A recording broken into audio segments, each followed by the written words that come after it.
Oke, jadi aku habis ketemu satu tulisan. Jadi ceritanya tuh Afutami kan dilamar kan, terus dia menulis.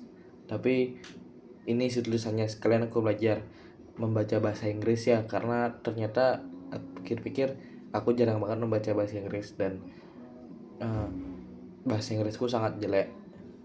Ini Why I Said Yes, itu judulnya. That's the title. This is not a love letter to my groom to be Percy. Sorry to disappoint, but I write this mainly as a reminder to you, my future, overthinking, ever anxious self, of why, of what went on in your head when you made this call. Kok gitu baca ya? Of what went on in your head when you made this call. Nah, gitu. Because it's one thing to love someone, but a whole other level to commit to a marriage. I know us too well to guarantee that you're going to have doubts and second guess your own decision. Perhaps because we did it once and now we're a lot more risk averse. What is risk averse? So let me tell you this. Your expensive brain would again run round to different corners, dark and light, playing and replaying scenarios of the best and the worst thing that could happen. But in the end, you'd become to the same conclusion that it only makes sense to be with him, no matter how many times we do this. What the fuck? Keren banget anjing. You were both first. You were both whole before you met each other. Kok gini bahasa kayak orang ketiga cok nulisnya cok. He wasn't looking for someone to fix his life, and neither were you. Oh, you tuh Aftami ya? Oke. He and you are only doing this because you both genuinely believe that being together makes it possible for you to go farther than you would on your own, even though that would have probably been fine too. You weren't under any pressure to get married and therefore could walk away. Ulang. You weren't under any pressure to get married and therefore could walk away at any time in relationship. Yet you both choose to be together for the right reason and for the right reasons. Second, you're fundamentally compatible. Things that other people find difficult about the two of you are what you enjoy about each other. You share logic based aka the container makes it not only easy but also rewarding for you to think things through even when the content aka our interest in life tend to vary. Yeah, on day 5 he made an Excel sheet to score himself against your random list of 60s plus criteria I want from a partner and pass with flying colors. Not to mention all the scary similarities we share, down to the pematang and anugerah yang indah. Lagu ini. On day 6, both of you spent 3 hours in the most beautiful brain dance you've ever done with anyone and come up with the whole framework just because you disagreed with how people thought you were moving too fast. On day 25, he told your friends, your overthinking was actually what he loved about me, although he has yet to understand the full extent of it. Ha ha ha ha.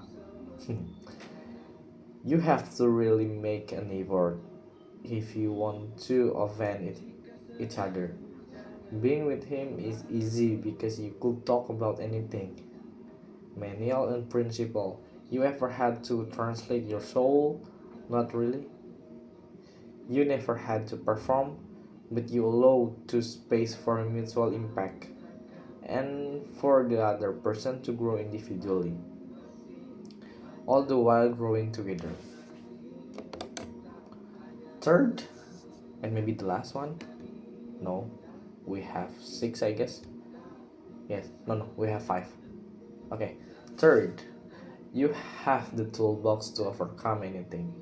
Even when things go awry, as they have, and they will again, the two of you have what it takes to deal with them. Your superpower is in how you communicate.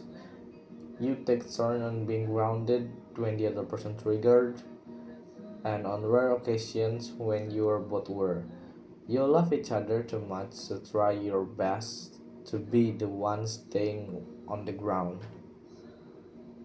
He told you he never had to be a different person. Ulang. He told you he never had to be a different person even when you are emotional. He could say what he means, and it's precisely his reasoning that fixed the problem, which sometimes ended up making things worse for others. Is this what they mean is this what they mean when they say being with the wrong person will make small problem big? Mm, it is. Is this what they mean when they say being with the wrong person would make small problems big, yet with him, even the biggest problem seem chewable? Hmm. Well, it's cute. On month one, he kept you calm through something that otherwise would have made you panic by time. You don't always agree on everything, and this is the part that bothers you the most. But as he would always remind you, you could just talk it through.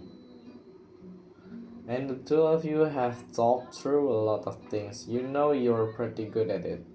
Through every flight, through every fight, he knows that it's never the two of you against each other, but it's the two of you against the problem. You love how you always resolve your fights, and hopefully, the record will stay this way. You make an effing great team. You're both terrific problem solvers. When you think about how life gets so messy sometimes, it calms you to know that he's got your back, and you hope that he knows you got his, no matter what. Professionally, which is not why you're doing this, but also something important to both of you independently. You have complementary skill set. He know many things that are in your blind spot, and you his. Hmm. He taught you about things you never thought about, and you'd like to think that he learned a thing or two from you. You love how you would strategize. You love how you love how you would strategize together you before going into a battle. How you both provide a safe space for each other before you leave to your respective wars.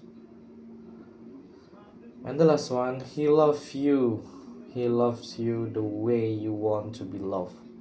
You know how other men have told you they love you before and you always had a hard time believing them? You haven't quite figured it out why, but when he tells you this, you believe him. Maybe because you feel that he understands you, maybe because he loves you as a verb, the way you want to be loved, how he protects you, takes care of you, especially when you are sick, builds you up, through also teases you down.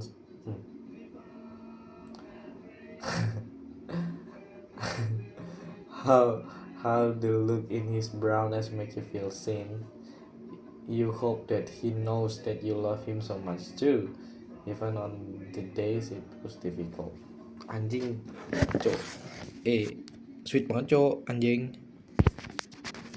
I mean, I think I must do this every day because after I reading this and recorded here, I realized that uh,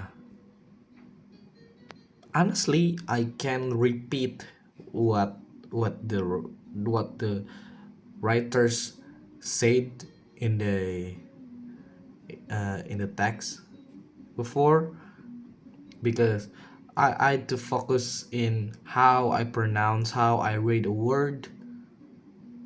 Yeah, one one or two times I repeat it, but in one read from start to finish, in only once, I can't even remember what the writer said, and it's terrific for me. And I guess I should start to practice to reading in English more, and I should practice more every day, and I will record it, and I guess I will post it in YouTube so I can track, and it's not uh, be a burden to my phone, I guess. Yeah, I will post it. I will post this video, this section in YouTube in my channel so I can track how I learn. At least I can read English. At least I can read only once. I wish for a month. Yeah, I guess I wish for a month, or 30 times practicing, I can read a long text, which is uh, uh, 700 yeah, medium text, I guess. Yeah, 700 until 700 to 1000 words text. I only read it once, but I can understand what exactly the writer said in the text. I mean, this is only a simple text, I guess. This text is about how Afutami why Afutami said yes to his partners when the partners is confess or no, yeah, asking him, asking her to be his wife. Yeah, and yeah, it's I mean, I feel very terrible because I can't even remember. There's only 5 points, only five, and all I remember is the first. After time, no, okay, let's count this as I failed to recall to to retell you guys what is the text about. Wow, anjing goblok banget, Cok.